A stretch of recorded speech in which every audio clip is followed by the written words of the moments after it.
أعوذ بالله من الشيطان الرجيم. فلما قضينا عليه الموت ما دلهم على موته إلا دابة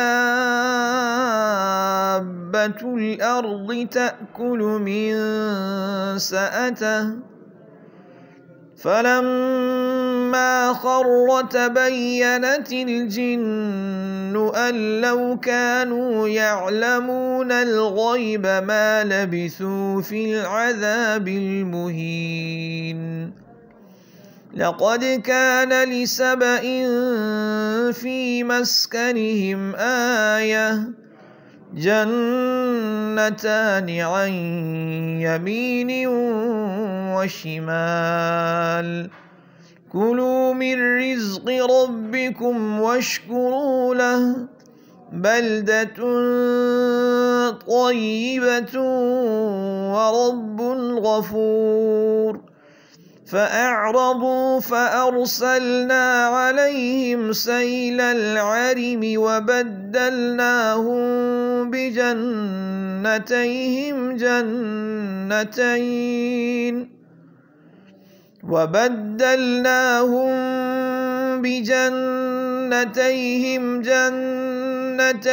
ذواتي أكل خمط وأثل وشيء من سدر قليل ذلك جزيناهم بما كفروا وهل نجازي إلا الكفور.